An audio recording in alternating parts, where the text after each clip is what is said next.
The Browns are up against an interesting challenge this Sunday against the Las Vegas Raiders. Yes, the Raiders are 3-3, but don't let that fool you completely because this team does have wins over New Orleans and Kansas City, so they're not immune at all to the upset victory. Also, the Browns come into this game with a few questions that they hope to see answers for. Can the running game get back going? Can this offense still be as explosive without Odell Beckham for multiple periods?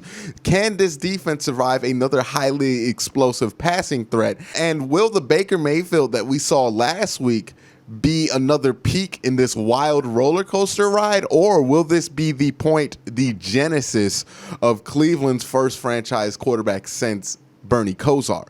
We don't know which one that's going to be. These questions are all in the air, so let's talk about them.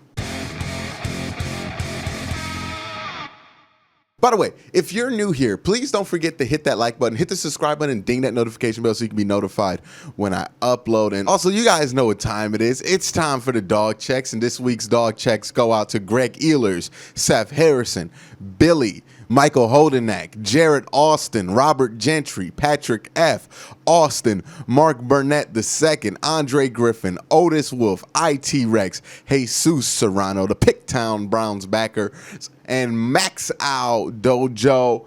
Dog check! And also, if you're not tired of me after watching this video, if you're interested in watching a Twitch stream of me doing a connected franchise mode for the Cleveland Browns, I'm going to be streaming that at about 7 on Twitch. So make sure you click all the links in the description down below. Make sure you click all the links in the description down below so you can follow me on Twitch and be there live when I do that. So check it out. Now, first thing I want to talk about is both teams' strengths and weaknesses and kind of break down the tail of the tape just in general before we really get into the nitty gritty of this week's game. The Raiders' strengths coming into today is absolutely their pass game. And yes, 20 years later, 20 years on, John Gruden's pass game and his offense is still as reliable as it's ever been. It's aged like fine wine. It has some modern twists to it, but it's still that classic John Gruden West Coast offense. And also a key part to that John Gruden West Coast offense is attacking downfield. It's something he did successfully in Oakland with Rich Gannon, and it's something that he's doing successful again with the Raiders with Derek Carr. The Raiders rank highly, especially when it comes to the receiving core. PFF has them as the number 6 best receiving core right now in the NFL. They also have Darren Waller, who's playing at a top 15 level as far as tight ends are concerned. And these are all really good players, but also really good players who are really good fits for John Gruden's offense and the things that John Gruden likes to do.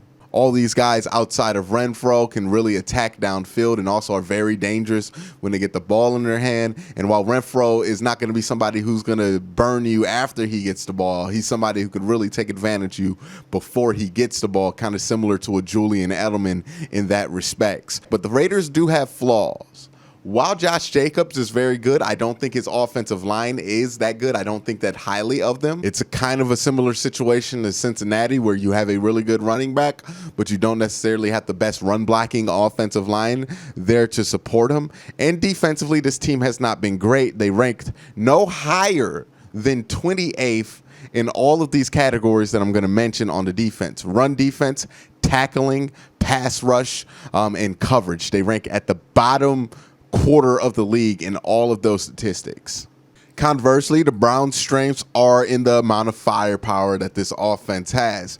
And this offense has also been, no doubt, banged up, but they've still been able to put up some impressive numbers. Also, I want to make sure it's no exaggeration how banged up this offense is. They are missing Odell Beckham, Nick Chubb, Austin Hooper, Wyatt Teller, and Kareem Hunt and Jarvis Landry have been banged up. They have not been playing at 100% for a couple of weeks now.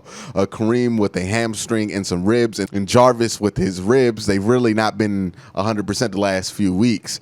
And when you think about the amount of firepower that the Browns are missing, you would think it's crazy that this team was able to put up 37 points last week while they're missing their best wide receiver in Odell Beckham, who's a top 5 player most years, tight end Austin Hooper, who was a top 5 tight end last year, Nick Chubb, who was a top 2 running back last year, Wyatt Teller, who by the time he went out was the best offensive guard in football according to Pro Football Focus. It's amazing amount of firepower to lose to still have the significant amount of punch that the Browns do at this point. And I know a lot of people are going to say, hey, you did that last week, but that was against the Bengals. But I would argue that the Bengals, personnel-wise, are a better defensive unit than the Raiders are, because the Bengals, they're about a middling, 20th defense. But this defense, the Raiders, they rank 30th in almost all metrics. And then when we talk about weaknesses, it's no surprise. We all know what the weakness is with this team, and it's the defensive side of the football. And a lot of people are going to mainly point to Andrew Sadejo being the weakness, the safety position, not having a ton of speed. But I'm going to say, contrary to popular opinion, that it's not necessarily the safeties that are the biggest weakness on this defense in the last few weeks. I think it's the defense's inability to create a pass rush with just the front four, forcing it to blitz. I think the secondary can hold up fine if the pass rush can get pressure with their front four. Now, that's not a revolutionary concept. Most defenses should be able to hold up if you don't need the blitz. But the Browns are so awful when they blitz that it makes everything look a lot worse than it actually is. And if anybody could do anything other than Myles Garrett on that defensive line in the last few weeks, I don't think you would have had the issues in coverage that you would have. That being said, I do think this game boils down to two key matchups, and the first one is, so Derek Carr versus his Browns defense is going to be a key matchup to watch. One, because I think this is going to be a very similar kind of struggle for the Browns defense as it was against the Cowboys when they played Dak Prescott. I think this is going to be a very similar situation. I think Browns fans should prepare themselves before this game starts. Derek Carr is going to score. Derek Carr is going to look good. Derek Carr is going to throw a couple touchdowns. He's going to hit on a couple of home runs. He's going to hit on some deep balls. Derek Carr, coming into this game, has been playing some really good football. He's 13 of 2 in the touchdown interception ratio. I think the Browns' biggest chance to slow him down and to force him into some turnovers are if they can get pressure on him with just the front four. When you do that on him, he's below average. He's somebody you could take advantage of. But the big question mark in that is, we don't know if Myles Garrett is A, going to play, and B, even if he does, is he going to be limited? How healthy is he going to be? And how many snaps are you going to be willing to give him, knowing that you're going to be entering the bye week next week? So, yeah, if they had a healthy Myles Garrett, I would feel a lot better. I think Myles Garrett is worth a turnover and at least 10 points for the Browns, or at least a 10-point swing for the Browns. But if he's not out there at all, or if he's out there on a limited basis, that absolutely drastically changes things for this Browns defense. Because if there is no Myles Garrett, or you're not able to get Myles Garrett's production on the defensive line, then the Browns are going to have to blitz. When the Browns blitz, that's when mistakes get made, and that's when Derek Carr is going to be able to rip one over top on us consistently, much like Joe Burrow was able to rip this defense apart consistently. And that's where the Browns really, really, really need to avoid having themselves be at this week against Derek Carr. So if the Browns could avoid that, a healthy Myles is obviously the best way to do that. But if Myles is not out there, somebody's going to have to step up. Multiple people are going to have to step up, quite frankly, because Myles Garrett, you're not going to replace that production with just one person. When it comes to the wide receiver matchups, I don't actually hate the wide receiver matchups.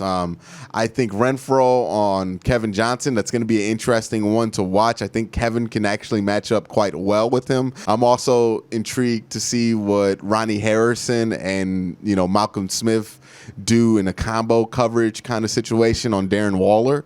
If they're able to slow him down, I like what I've seen out of them in coverage in the last few weeks. But I also do expect that the Raiders are going to move around Waller on each side of the seam and try to get him matched up with Sadejo quite often. And if they're able to do that successfully, expect them to attack deep down the seam with Waller quite a bit. And I think that will be successful for the Raiders. Will it be at the point to where it kills the Browns or loses the Browns this game? I don't know. If Denzel Ward, Kevin Johnson, and Terrence Mitchell all hold up relatively well, and I'm not saying like complete shutdowns on all three, but they hold up relatively well, then yeah, I think they'll be fine. I don't think that one hole is going to be enough to kill you, but I've been surprised in the past before. So all in all, it's going to be an uphill battle for this Cleveland Browns defense against a very good Oakland Raiders offense. If they can stop the run, if this defensive line can show up, if they have a healthy Myles Garrett, I feel a lot better about their chances, because then I don't know if Derek Carr is going to have the time to go deep consistently. But if those things aren't there, then I think Derek's going to have time to go deep consistently. And if he can do that, he attacks that at a high level. And I just don't trust Andrew Sadeo to be an eraser back there, because he's been anything but that since the season has started. The more space you ask Sadeo to cover, the more mistakes tend to happen, or the more big plays tend to happen. And again, if you can't get a pass rush, you're going to have to blitz, and the more that's likely, and the more you're putting yourself in a compromised position if you're the Cleveland Browns. Now, the other matchup is Baker versus the Raiders, right? And this is going to be basically the offense versus the defense here. But the Browns, to put how bad the Raiders have been in coverage in perspective, everybody knows the Browns are a suspect coverage team. Now, the one thing I don't know if a lot of people have paid attention to is that coverage down the league has been terrible. Pass offenses have been up. That's due to some rule changes and a lot of other things that's been going on. But in general, that's been a trend. So the Browns, as bad as they've been in coverage, they're ranked 17th in the NFL right now per Pro Football Focus. This is how bad everybody else has been. The Raiders, on the other hand, they rank 31st. And that is one higher than the Dallas Cowboys, who have been abysmal this year. Historically bad, quite honestly. Now, that can mean good things for Baker Mayfield. But the big caveat I'm going to put in here is that the Raiders are a zone-heavy team, and Baker does much better against man than he does against zone, because he just feels more confident in what he sees in man versus zone. So that's a little bit of a pause for concern. It's not like we haven't seen Baker tear up a zone before. He's done it in the past. It's just we have seen it recently where he's torn up a lot of man. We haven't seen him do it in zone. Now, the good thing with Baker Mayfield is that he's showing signs of growing some habits that will be advantageous for him to be able to do such a thing. Him staying in the pocket longer, him having better pocket mechanics, stepping up in the pocket. These are all things that make you much, much better against zone. If you watch Tom Brady against the same Raiders defense, it was a lot of him just kind of patiently waiting for guys to break free late in these zones. I think the same opportunities will be there for Baker. The question is, will he stay patient? Will he stay in the pocket and be ready for those opportunities? And again, it's not like Baker hasn't done that before, but what we've seen Baker be good at this season at the very least isn't necessarily the patient stuff. It's the quick stuff. It's the tough stuff at the top of the drop. It's the first read. You know, it's not normally kind of sitting back there and being patient and waiting for holes to be filled in this zone. So I do think Baker could have a big game here. It should all be there for him.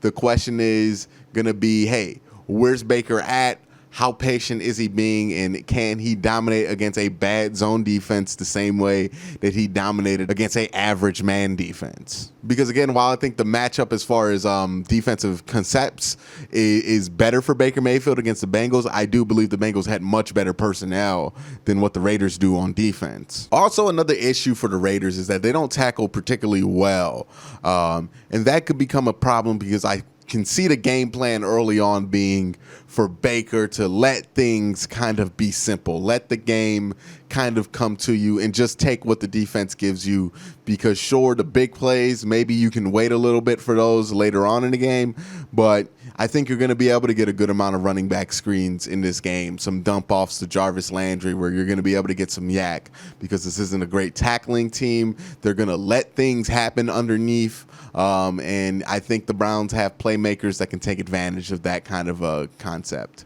Kill them with that early on. Use that to get you to the red zone. We know Baker Mayfield has had a history of being a good executor in the red zone, and kind of take advantage of that early on to score. And then once they try to stop that, that's when you can be aggressive. Start to hit Higgins down the field, or find Njoku in these seams here, and really be patient and attack these zones. I think Baker can do it. He's done it before. It's just I would like to see him do this more consistently. And if he can, I think he'll have some good things done this game. As far as everything else that's not Baker, I think run lanes are going to be open. I think Kareem Hunt should be able to have a big day.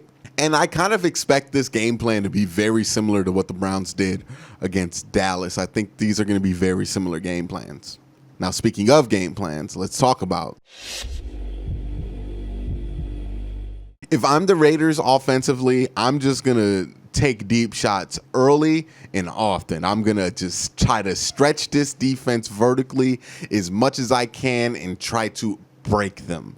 That's the best bet for the Raiders. Just test Andrew Sedeo, keep going at him, tire him out, and trust that your offensive line, which has been blocking well, is going to be able to protect you long enough to get that ball downfield. And I think if they do that, they'll have some success offensively. And even if they don't break the Browns and like get multiple home run hits, they'll break them enough to where they'll open up the run game for a team that doesn't block well in the run game.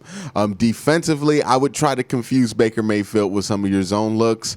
This is the week to get fancy. This is the week to try to confuse him. If you can confuse Baker, it's more likely that you can force him into a mental mistake, because I think that's the most likely way you force a turnover against the Cleveland Browns. Now for the Browns, defensively, I think they're going to need Myles Garrett, and if they don't, they're going to need a group of guys to produce Myles Garrett-like numbers, and that's a long shot, because you need to pressure Derek Carr. If they can do that while limiting the times they can blitz, I think Derek will be forced to cut down on these deep ball attempts, which is going to make this offense less explosive. And I think the smaller you make the field, the more condensed you make the field for Derek Carr, the better your secondary holds up, because it's not like you have terrible players. You just have a couple of flaws that have been big issues. And I think if you can do that, if you can get pressure on Derek Carr, you'll force some turnovers, and you'll help your offense. If you don't, then you're not going to help your offense, and your offense is going to be in yet another shootout, which you don't want.